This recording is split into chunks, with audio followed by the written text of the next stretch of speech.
Le voyage dont nous rêvions depuis si longtemps, Antoine et moi, était enfin devenu réalité.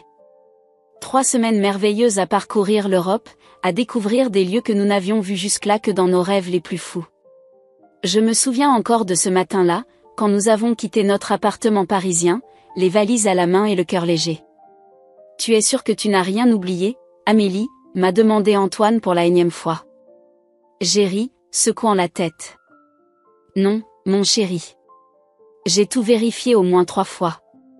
Et puis, au pire, on achètera ce qu'il nous manque là-bas. » Notre première escale était Rome. Je n'oublierai jamais l'émotion qui m'a envahie lorsque nous sommes arrivés devant le Colisée. Antoine m'a prise dans ses bras, et nous sommes restés là, silencieux, à contempler ce monument millénaire. « C'est encore plus beau que dans les livres », ai-je murmuré. « Attends de voir le Vatican », m'a-t-il répondu avec un clin d'œil. Et il avait raison.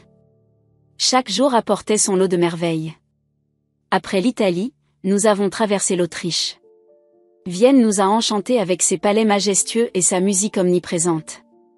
Je me souviens d'une soirée particulière où nous avons assisté à un concert de Mozart dans une petite salle intimiste. « Tu te rends compte ?» m'a chuchoté Antoine pendant l'entracte, « nous sommes en train de vivre nos rêves. » J'ai serré sa main, trop ému pour parler.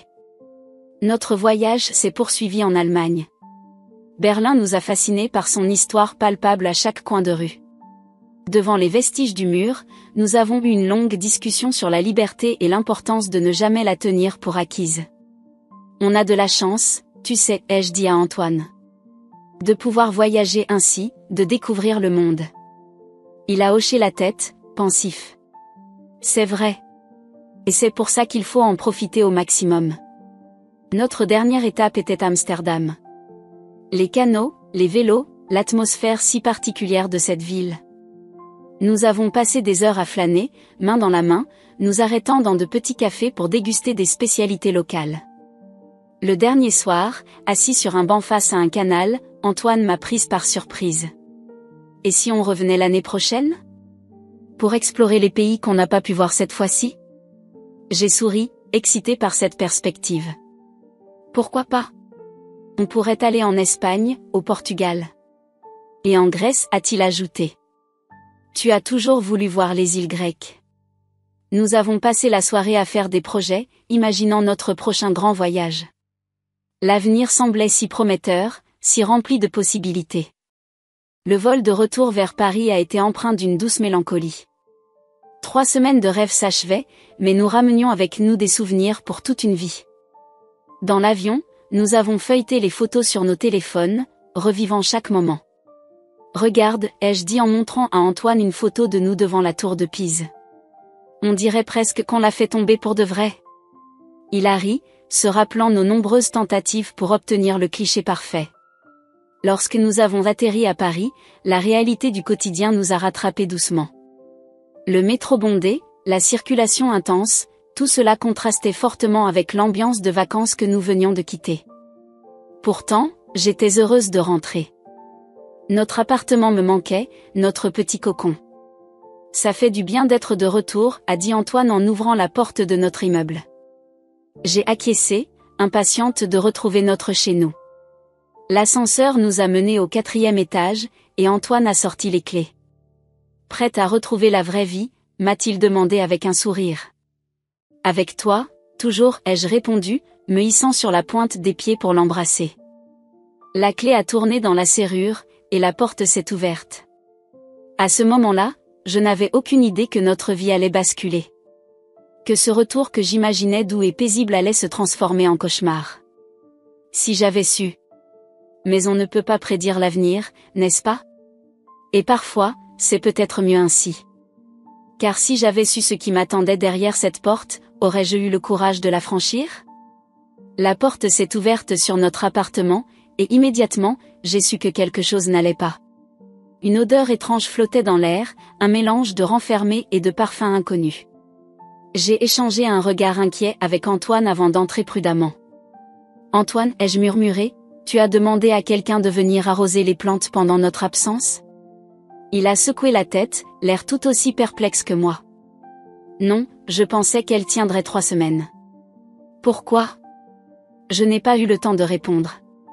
En entrant dans le salon, j'ai eu l'impression de pénétrer dans un appartement étranger. Nos meubles étaient là, certes, mais pas à leur place habituelle. Le canapé avait été déplacé contre le mur opposé, et notre table basse avait disparu, remplacée par une que je n'avais jamais vue auparavant. Qu'est-ce que... a commencé Antoine, mais sa voix s'est éteinte lorsque nous avons aperçu les cartons. Des dizaines de cartons étaient empilés dans un coin de la pièce, certains ouverts, d'autres encore fermés. J'ai senti mon cœur s'accélérer, une vague de panique montant en moi. « Antoine, qu'est-ce qui se passe ?» ai-je demandé, ma voix tremblante trahissant mon anxiété grandissante. Il n'a pas eu le temps de répondre. Un bruit de pas a attiré notre attention vers le couloir menant à notre chambre. Une femme en est sortie, une femme que je n'avais jamais vue auparavant. Grande, blonde, la quarantaine bien entamée, elle nous a regardés avec surprise avant qu'un sourire poli ne s'affiche sur son visage. « Oh, bonjour » a-t-elle dit d'une voix douce. « Vous devez être les anciens propriétaires. Je ne m'attendais pas à vous voir aujourd'hui. » J'ai senti le sol se dérober sous mes pieds. « Ancien propriétaire ? De quoi parlait-elle ? Pardon, ai-je réussi à articuler, cherchant désespérément le regard d'Antoine. Mais mon mari semblait figé sur place, le visage pâle comme un linge. La femme a semblé percevoir notre confusion. Son sourire s'est légèrement estompé, remplacé par une expression d'inquiétude. « Je suis Élise Durand », s'est-elle présentée. « J'ai acheté cet appartement il y a 2 semaines. L'agent immobilier m'avait assuré que tout était en règle et que je pouvais emménager immédiatement. » J'ai senti mes jambes faiblir. Antoine a dû le sentir car il m'a attrapé par le bras, me soutenant. « Il doit y avoir une erreur », ai-je balbutié. « Nous n'avons jamais mis cet appartement en vente. Nous revenons tout juste de vacances. » Élise a froncé les sourcils, visiblement mal à l'aise. « Je ne comprends pas. J'ai tous les papiers, tout est en règle. La vente a été effectuée par... » Ma mère a soudainement lâché Antoine, sa voix à peine audible. Je me suis tournée vers lui, incrédule. « Quoi ?» Antoine a fermé les yeux, comme s'il souffrait physiquement. Quand il les a rouverts, j'ai vu une douleur immense dans son regard. « Amélie, je suis désolée. Ma mère, elle m'a demandé de signer une procuration avant notre départ. Elle disait qu'elle devait s'occuper de quelques papiers pour nous pendant notre absence. Je ne pensais pas. La réalité de la situation m'a frappé comme un coup de poing. Notre appartement. Vendu. Sans mon consentement. Sans même que je sois au courant. Comment as-tu pu ? Ai-je crié, repoussant la main d'Antoine. Comment as-tu pu lui donner une procuration sans m'en parler ? Élise, visiblement mal à l'aise, a fait un pas en arrière. Je vais vous laisser. Je serai dans la cuisine si vous avez besoin de moi. Mais je l'entendais à peine. Toute mon attention était focalisée sur Antoine, sur sa trahison. Amélie, je te jure que je ne savais pas, a-t-il plaidé. Ma mère m'a dit qu'il s'agissait juste de formalités administratives. Je lui faisais confiance. Tu lui faisais confiance, ai-je répété, incrédule. Plus qu'à moi ? Ta femme ? Les larmes ont commencé à couler sur mes joues, mélange de colère et de chagrin. Notre chez-nous, notre refuge, notre première acquisition ensemble, tout cela avait disparu en l'espace de quelques minutes. Que allons-nous faire maintenant ? ai-je demandé, ma voix brisée par les sanglots. Où allons-nous vivre ? Antoine a tenté de me prendre dans ses bras, mais je l'ai repoussé. Je ne supportais pas l'idée qu'il me touche, pas après ça. On va trouver une solution, a-t-il dit, mais sa voix manquait de conviction. On va appeler ma mère, essayer de comprendre ce qui s'est passé. J'ai secoué la tête, incapable de réfléchir clairement. Comment étais-je passé du bonheur absolu à ce cauchemar en si peu de temps ? Comment notre vie avait-elle pu basculer aussi brutalement ? Élise est réapparue timidement dans l'embrasure de la porte. Je suis vraiment désolée. Si j'avais su. Peut-être devrions-nous appeler un avocat ? Pour éclaircir la situation ? J'ai acquiescé mécaniquement, incapable de formuler une réponse cohérente. Antoine a sorti son téléphone, ses mains tremblant tellement qu'il a failli le faire tomber. Alors qu'il composait le numéro de sa mère, j'ai regardé autour de moi, observant ce qui avait été notre salon. Les photos de notre mariage avaient disparu des murs, remplacées par des tableaux abstraits. Nos livres n'étaient plus dans la bibliothèque. Tout ce qui faisait de cet endroit notre foyer s'était évanoui. Et avec cette réalisation, une pensée terrifiante s'est imposée à moi, ce n'était que le début. Le début d'une longue et douloureuse bataille qui allait bouleverser nos vies à jamais. Les heures qui ont suivi la découverte choquante de la vente de notre appartement ont été un tourbillon d'émotions intenses et de révélations douloureuses. Antoine, le visage crispé par l'angoisse, a passé plusieurs appels à sa mère, Marguerite, mais elle ne répondait pas. Chaque sonnerie sans réponse augmentait ma frustration et ma colère. Bon sang, Antoine, ai-je explosé après son 5e essai infructueux. Comment ta mère a-t-elle pu faire une chose pareille? Il a secoué la tête, l'air complètement perdu. Je ne comprends pas, Amélie. Ce n'est pas du tout le genre de ma mère. Un rire amer m'a échappé. Vraiment? Parce que vendre l'appartement de son fils sans son consentement me semble tout à fait dans ses cordes. Élise, la nouvelle propriétaire, nous avait gentiment proposé de rester dans le salon pendant que nous essayions de démêler cette situation incroyable. Elle nous avait même préparé du thé, que ni Antoine ni moi n'avions touché. Soudain, le téléphone d'Antoine a sonné. Le nom de sa mère s'est affiché sur l'écran. Mais le haut-parleur, ai-je exigé, et pour une fois, Antoine n'a pas discuté. « Maman », a-t-il dit en décrochant. « Antoine, mon chéri. » La voix de Marguerite résonnait, joyeuse et insouciante. « Comment s'est passé votre voyage? Vous êtes bien rentré? » J'ai dû me mordre la langue pour ne pas crier. Comment osait-elle faire comme si de rien n'était? Maman, a repris Antoine d'une voix tremblante, qu'as-tu fait? Pourquoi as-tu vendu notre appartement? Il y a eu un long silence à l'autre bout de la ligne. Puis, Marguerite a poussé un profond soupir. Oh, vous êtes déjà au courant? Je voulais vous en parler en personne. Écoutez, mes chéris, j'ai fait ça pour votre bien. Pour notre bien, ai-je explosé, incapable de me contenir plus longtemps. En quoi nous mettre à la rue est-il pour notre bien, Marguerite?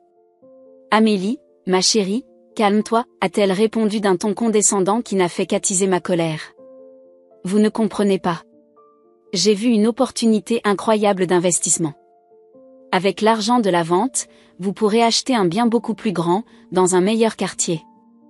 J'étais abasourdie. Mais nous aimions notre appartement. Nous n'avions aucune envie de déménager. Et puis, a ajouté Antoine, pourquoi ne pas nous en avoir parlé avant? Pourquoi avoir agi dans notre dos? Marguerite a eu un petit rire nerveux. Oh, vous connaissez les affaires, il fallait agir vite. Je ne voulais pas que vous manquiez cette opportunité à cause de vos vacances. Plus elle parlait, plus je sentais la rage monter en moi. Cette femme avait détruit notre vie en l'espace de quelques jours, et elle osait prétendre l'avoir fait pour notre bien? Marguerite, ai-je dit, essayant de garder mon calme, où est l'argent de la vente? Il y a eu un autre long silence. Trop long. Eh bien, a-t-elle finalement répondu, j'ai dû l'utiliser pour sécuriser l'investissement dont je vous parlais. J'ai senti le sang quitter mon visage. Tu veux dire que tu as utilisé notre argent? Sans notre permission? Ce n'est pas comme ça que tu dois voir les choses, Amélie, a-t-elle répliqué, son ton devenant défensif. C'est un investissement pour votre avenir. Dans quelques mois, vous me remercierez. Antoine, qui était resté silencieux, a finalement pris la parole. Sa voix était basse, dangereusement calme. Maman, de quel investissement parles-tu exactement? Marguerite a hésité avant de répondre. Eh bien, vous vous souvenez de mon amie Claudine? Elle m'a parlé de cette merveilleuse opportunité d'investir dans une start-up prometteuse. Il développe une application révolutionnaire qui va changer le monde de la finance. J'ai fermé les yeux, sentant une migraine pointer. Une start-up. Notre appartement avait été vendu pour une start-up dont nous n'avions jamais entendu parler. Maman, a dit Antoine, et j'ai pu entendre la douleur dans sa voix, comment as-tu pu faire ça?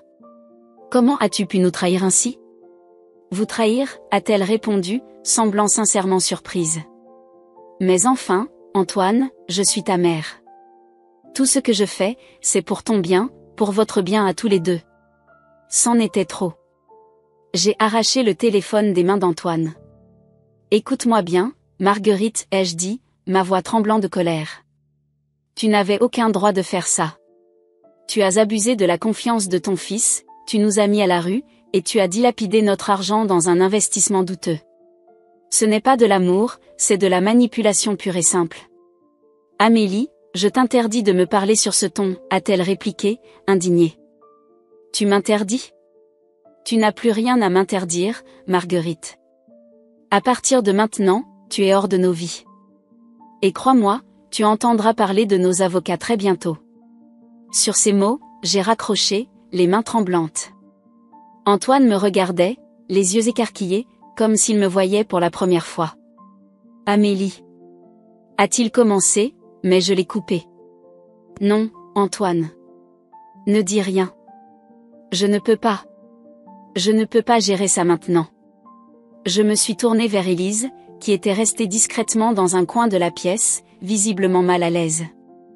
Je suis désolée que vous ayez été mêlée à tout ça, lui ai-je dit. Nous allons partir. Mais sachez que nous allons contester cette vente. Cet appartement nous appartient. Élise a hoché la tête, compréhensive. Je comprends. Je suis vraiment navrée pour toute cette situation. Alors que nous nous apprêtions à quitter ce qui avait été notre foyer, j'ai jeté un dernier regard à Antoine. Son visage reflétait un mélange de choc, de honte et de tristesse. À ce moment-là, j'ai su que rien ne serait plus jamais comme avant. La trahison de sa mère avait creusé un fossé entre nous, un fossé que je n'étais pas sûre de pouvoir un jour combler. Nous avons quitté notre appartement, ou plutôt, ce qui avait été notre appartement, dans un silence pesant. Antoine et moi marchions côte à côte dans les rues de Paris, mais un gouffre invisible semblait s'être creusé entre nous. La nuit commençait à tomber, et avec elle, la réalité de notre situation me frappait de plein fouet. Après avoir marché sans but pendant près d'une heure, nous nous sommes arrêtés dans un petit café. L'endroit était presque vide, ce qui convenait parfaitement à l'ambiance lourde qui régnait entre nous. Une fois assis, j'ai fixé Antoine, attendant qu'il parle, qu'il s'explique, qu'il fasse quelque chose pour réparer ce qui venait d'être brisé. Amélie, a-t-il commencé, sa voix à peine plus forte qu'un murmure, je suis tellement désolée. Je ne savais pas. Je n'aurais jamais imaginé que ma mère ferait une chose pareille. J'ai secoué la tête, sentant la colère monter en moi une fois de plus. Comment as-tu pu, Antoine ? Comment as-tu pu lui donner une procuration sans m'en parler ? Il a baissé les yeux, incapable de soutenir mon regard. Elle m'a dit que c'était pour s'occuper de quelques papiers administratifs pendant notre absence. Je lui faisais confiance, Amélie. C'est ma mère. Et moi, je suis ta femme, ai-je explosé, attirant les regards des quelques clients présents. J'ai baissé la voix, mais la colère était toujours palpable.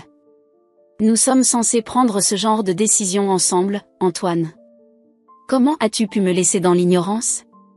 Antoine a passé une main tremblante dans ses cheveux. Je sais, tu as raison. J'aurais dû t'en parler. C'est juste que, ma mère a toujours été très présente dans ma vie, tu le sais. Elle nous a tellement aidés quand nous avons acheté cet appartement. Je pensais qu'elle agissait dans notre intérêt. J'ai laissé échapper un rire amer. Dans notre intérêt ?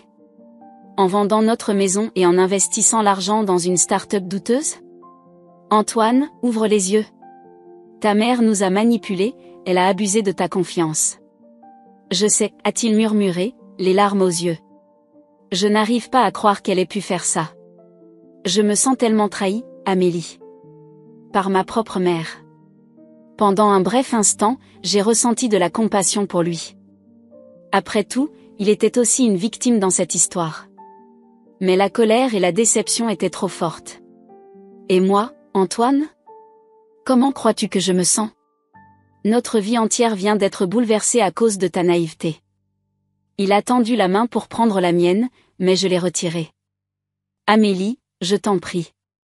Nous pouvons surmonter ça ensemble. Nous allons trouver une solution. J'ai secoué la tête, sentant les larmes monter. Je ne sais pas si nous le pouvons, Antoine. Ce n'est pas seulement l'appartement. C'est la confiance. Comment puis-je te faire confiance après ça? Je ferai tout pour regagner ta confiance, a-t-il plaidé. Nous allons contacter un avocat, nous allons récupérer notre argent et notre appartement. Je couperai les ponts avec ma mère si c'est ce qu'il faut. Ces mots auraient dû me réconforter, mais ils ne faisaient qu'accentuer ma douleur. Tu ne comprends pas, n'est-ce pas? Ce n'est pas seulement une question d'argent ou d'appartement. C'est le fait que tu aies pris une décision aussi importante sans m'inclure. C'est le fait que tu aies fait passer les désirs de ta mère avant notre relation. Antoine a ouvert la bouche pour répondre, mais je l'ai coupé. Non, laisse-moi finir. Depuis que nous sommes mariés, j'ai toujours eu l'impression que ta mère passait avant moi. J'ai essayé de l'accepter, de comprendre votre lien. Mais ça, Antoine? C'est la goutte d'eau qui fait déborder le vase. Que veux-tu dire, a-t-il demandé, la peur visible dans ses yeux. J'ai pris une profonde inspiration, sachant que les mots que j'allais prononcer allaient changer notre vie pour toujours. Je veux le divorce, Antoine. Le choc sur son visage était palpable. Le divorce? Amélie, non. On peut arranger les choses, on peut. Non, Antoine, ai-je dit fermement. Ce n'est pas une décision que je prends à la légère. Mais je ne peux pas continuer comme ça. Je ne peux pas être dans un mariage où je ne suis pas la priorité, où les décisions importantes sont prises sans moi. Les larmes coulaient librement sur son visage maintenant. Amélie, je t'en supplie. Je t'aime.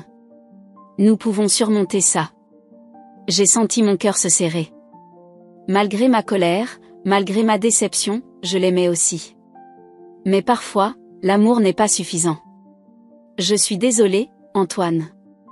Ma décision est prise. Demain, j'irai voir un avocat pour entamer la procédure. Je me suis levée, incapable de rester assise plus longtemps. Antoine m'a regardée, l'air brisé. Où vas-tu aller? Chez Sophie, ai-je répondu, pensant à ma meilleure amie qui m'accueillerait sans poser de questions. J'ai besoin d'espace, Antoine. Ne cherche pas à me contacter pour le moment. Mon avocat se mettra en relation avec toi. Alors que je me dirigeais vers la sortie du café, j'ai entendu Antoine m'appeler une dernière fois. Amélie, je suis vraiment désolée. Je t'aime. J'ai fermé les yeux, sentant les larmes couler sur mes joues. Sans me retourner, j'ai quitté le café, laissant derrière moi non seulement l'homme que j'aimais, mais aussi la vie que nous avions construite ensemble. Dans les rues de Paris, alors que je me dirigeais vers l'appartement de Sophie, j'ai réalisé que ce n'était pas seulement la fin de mon mariage. C'était le début d'un nouveau chapitre de ma vie, un chapitre que je n'avais jamais prévu d'écrire. Les jours qui ont suivi ma décision de divorcer ont été un tourbillon d'émotions et d'actions. Sophie, ma meilleure amie depuis le lycée, m'a accueillie chez elle sans hésitation. Son petit appartement dans le 11e arrondissement est devenu mon refuge, un havre de paix loin du chaos qui régnait dans ma vie. Le lendemain matin de cette terrible soirée, je me suis réveillée avec un mal de tête lancinant et les yeux gonflés d'avoir trop pleuré. Sophie était déjà debout, une tasse de café fumant à la main. « Tiens, m'a-t-elle dit doucement en me tendant la tasse. Tu en as besoin. » J'ai pris une gorgée, reconnaissante pour ce petit geste de gentillesse. « Merci, Sophie. Pour tout. » Elle s'est assise à côté de moi sur le canapé lit. « Tu veux en parler ? » J'ai hoché la tête, et les mots ont commencé à couler. Je lui ai tout raconté, la découverte choquante de la vente de l'appartement, la trahison de Marguerite, la naïveté d'Antoine, ma décision de divorcer. Sophie m'a écouté sans m'interrompre, ses yeux s'écarquillant parfois sous le choc de certaines révélations. « Mon Dieu, Amélie, a-t-elle dit quand j'ai eu fini. Je n'arrive pas à croire que Marguerite ait pu faire une chose pareille. Et Antoine, comment a-t-il pu être aussi aveugle? » J'ai haussé les épaules, me sentant soudain très fatiguée. Je ne sais pas, Sophie. Je ne comprends plus rien. Elle m'a pris la main, la serrant doucement. Tu as pris la bonne décision, tu sais. Tu mérites mieux que ça. Ces mots m'ont réconfortée, mais ils n'ont pas apaisé l'angoisse qui grandissait en moi. Qu'est-ce que je vais faire maintenant? Je n'ai plus de maison, plus d'économie. Une chose à la fois, m'a conseillé Sophie. D'abord, on va appeler un avocat. C'est ainsi que, 2 heures plus tard, je me suis retrouvée dans le bureau de Maître Dubois, une avocate spécialisée en droit de la famille que Sophie m'avait recommandée. Maître Dubois, une femme d'une 50aine d'années au regard perçant, m'a écouté attentivement alors que je lui expliquais ma situation. Madame Martin, a-t-elle dit une fois que j'eus terminé, votre cas est complexe, mais pas désespéré. La vente de l'appartement sans votre consentement est clairement illégale. Nous allons immédiatement entamer une procédure pour faire annuler cette vente. J'ai senti un léger soulagement m'envahir. Et pour le divorce? Elle a hoché la tête. Nous allons lancer la procédure en parallèle. Étant donné les circonstances, je pense que nous avons de bonnes chances d'obtenir des conditions favorables pour vous. En sortant du bureau de Maître Dubois, je me sentais à la fois épuisée et légèrement plus optimiste. J'avais au moins un plan d'action. Mais la réalité m'a vite rattrapée.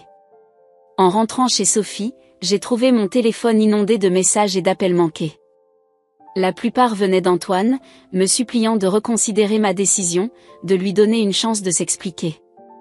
Il y avait aussi plusieurs messages de Marguerite, alternant entre des excuses larmoyantes et des accusations, me reprochant de détruire sa famille. J'ai éteint mon téléphone, incapable de gérer tout ça pour le moment. Les jours suivants ont été un flou de rendez-vous avec l'avocate, de paperasse à remplir, et de tentatives pour reconstruire ma vie. Sophie a été un roc, m'aidant à récupérer quelques affaires dans l'appartement quand Antoine n'y était pas, m'écoutant pleurer le soir quand le poids de tout ce qui s'était passé devenait trop lourd à porter. Une semaine après le début de ce cauchemar, alors que je prenais mon petit déjeuner dans la cuisine de Sophie, quelqu'un a sonné à la porte. Sophie est allée ouvrir, et j'ai entendu une voix familière qui m'a glacé le sang. Je sais qu'Amélie est ici. J'ai besoin de lui parler. C'était Marguerite. Sophie a essayé de la renvoyer, mais Marguerite a insisté, sa voix devenant de plus en plus forte. Finalement, incapable de supporter cette situation, je me suis levée et suis allée à la porte. Marguerite avait l'air plus âgée que la dernière fois que je l'avais vue. Ses yeux étaient cernés, et elle semblait avoir perdu du poids. « Amélie, ma chérie, a-t-elle commencé, mais je l'ai coupée. »« Non, Marguerite. Je ne suis pas votre chérie. Vous n'avez plus le droit de m'appeler comme ça. » Elle a eu l'air blessée, mais a continué. « Je suis venue m'excuser. Je sais que j'ai fait une terrible erreur. Mais je vous en prie, ne détruisez pas votre mariage à cause de moi. » J'ai senti la colère monter en moi. « Vous osez venir ici et me dire ça? Après avoir vendu notre maison? Après avoir dilapidé notre argent? L'investissement, ça ne s'est pas passé comme prévu, a-t-elle admis, baissant les yeux. Mais je vais tout rembourser, je vous le promets. J'ai secoué la tête, incrédule. Ce n'est pas une question d'argent, Marguerite. C'est une question de confiance. Vous avez détruit ça. Et maintenant, je vous demande de partir. Mais Antoine? A-t-elle commencé? Antoine est un adulte, ai-je répondu fermement. Il doit assumer ses choix. Maintenant, partez avant que j'appelle la police. Alors que je fermais la porte, j'ai vu des larmes dans les yeux de Marguerite. Pendant un bref instant, j'ai ressenti de la pitié pour elle. Mais cette pitié a vite été remplacée par la détermination. Je me suis tournée vers Sophie, qui avait assisté à toute la scène en silence. Je crois que j'ai besoin d'un avocat pour obtenir une ordonnance restrictive, ai-je dit. Sophie a hoché la tête, compréhensive. Je vais appeler Maître Dubois tout de suite. Alors que Sophie composait le numéro, je me suis assise sur le canapé, sentant le poids de ces derniers jours peser sur mes épaules. Le chemin vers la reconstruction allait être long et difficile, mais pour la première fois depuis cette terrible soirée, j'ai senti une lueur d'espoir. J'allais surmonter ça, quoi qu'il arrive. Les semaines qui ont suivi ont été dominées par une intense bataille juridique. Chaque jour apportait son lot de nouveaux défis, de paperasse interminable et de confrontations émotionnelles. Le cabinet de Maître Dubois était devenu ma seconde maison, et les termes juridiques qui m'étaient autrefois étrangers faisaient désormais partie de mon vocabulaire quotidien. Un matin pluvieux de novembre, je me suis retrouvée assise dans la salle d'audience du tribunal de grande instance de Paris. L'atmosphère était lourde, chargée de tension. D'un côté de la salle, il y avait moi, flanqué de Maître Dubois. De l'autre, Antoine et son avocat, un homme à l'air sévère nommé Maître Leroy.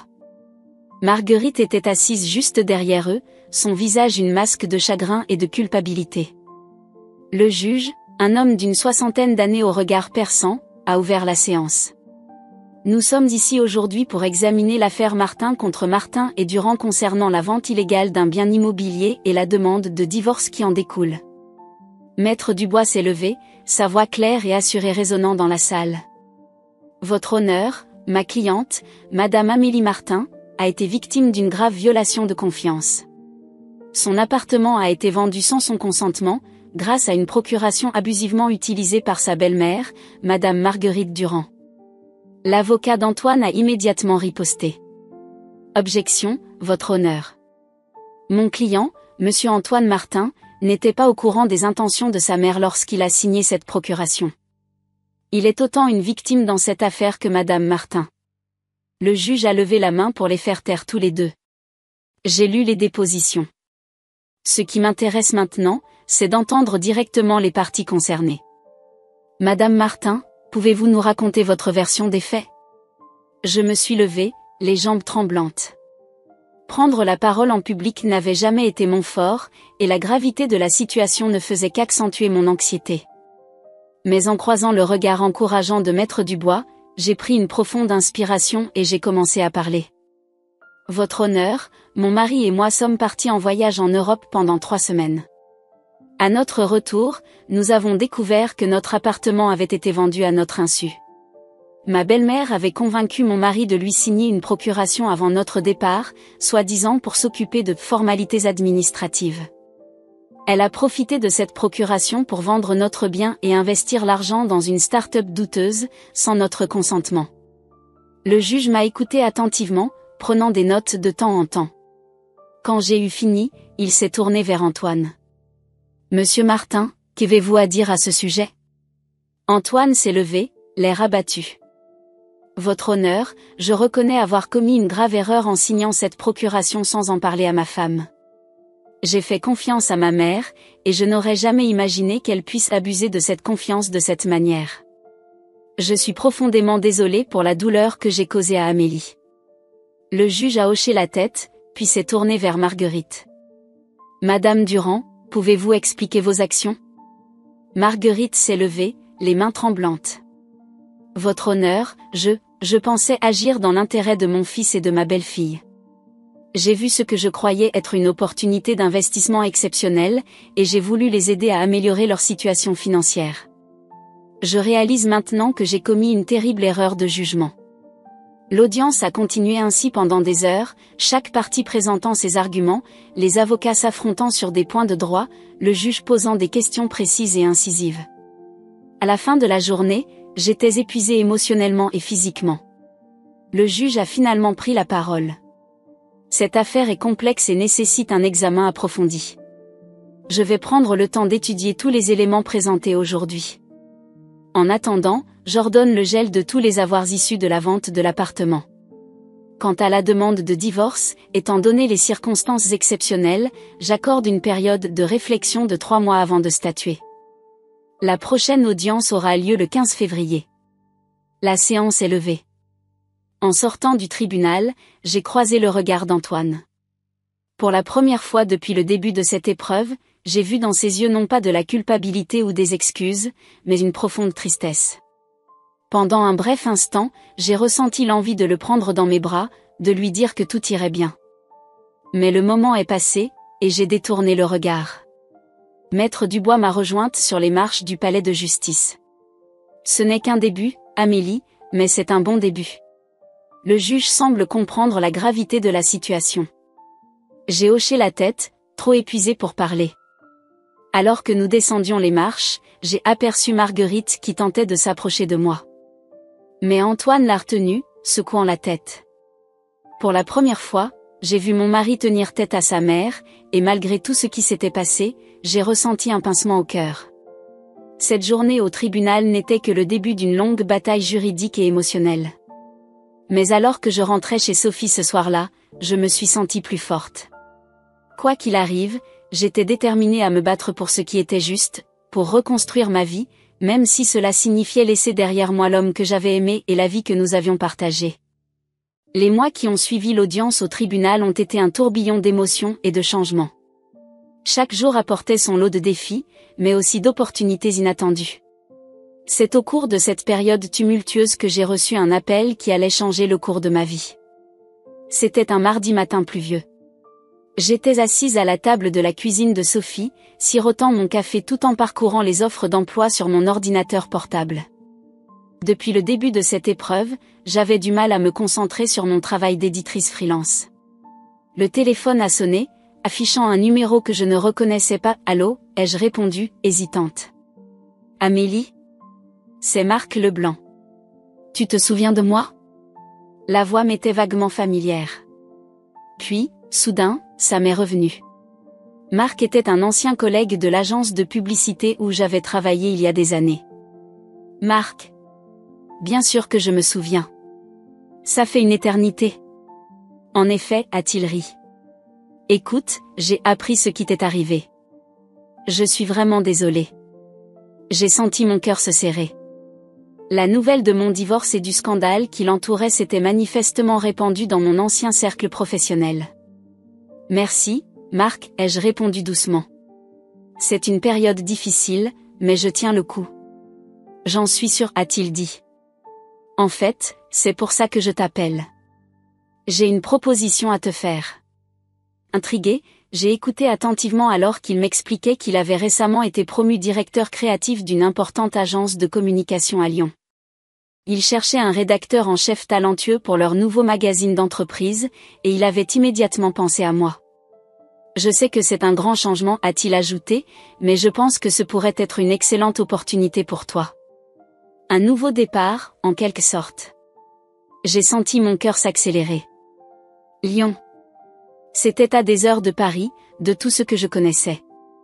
Loin d'Antoine, de Marguerite, de tous les souvenirs douloureux qui me hantaient ici. L'idée était à la fois terrifiante et étrangement attirante. Je ne sais pas quoi dire, Marc, ai-je balbutié.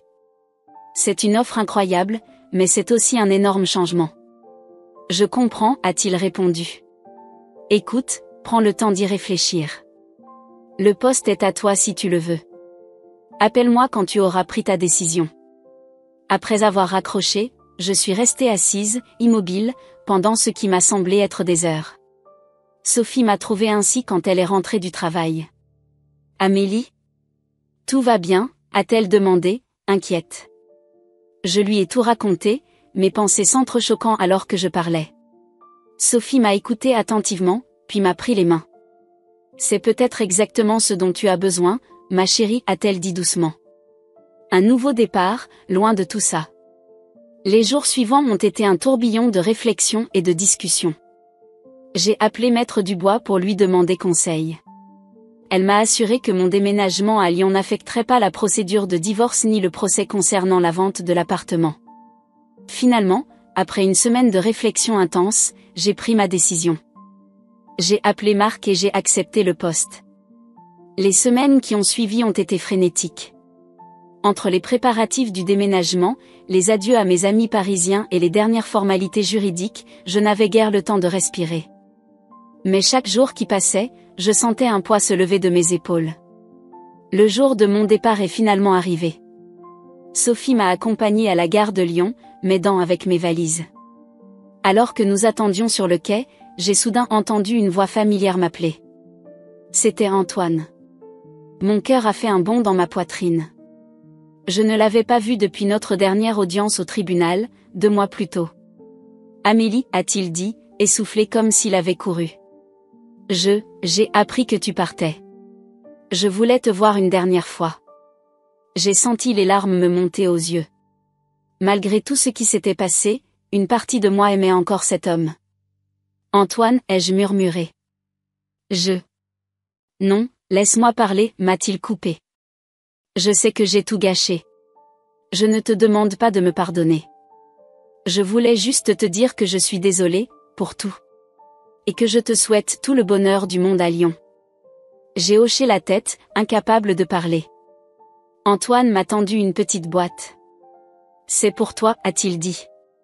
Ouvre-la quand tu seras dans le train. Le sifflet du chef de gare a retenti, annonçant le départ imminent du train. J'ai serré Sophie dans mes bras, puis, après une brève hésitation, j'ai fait de même avec Antoine.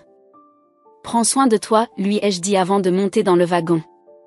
Assise dans le train qui m'emmenait vers ma nouvelle vie, j'ai ouvert la boîte d'Antoine. À l'intérieur, il y avait une clé. Notre clé.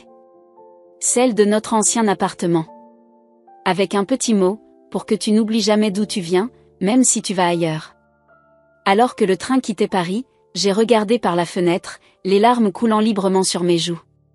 C'était la fin d'un chapitre, mais aussi le début d'un nouveau. J'étais terrifiée, excitée, triste et pleine d'espoir, tout à la fois. Je ne savais pas ce que l'avenir me réservait à Lyon, mais pour la première fois depuis longtemps, j'avais hâte de le découvrir.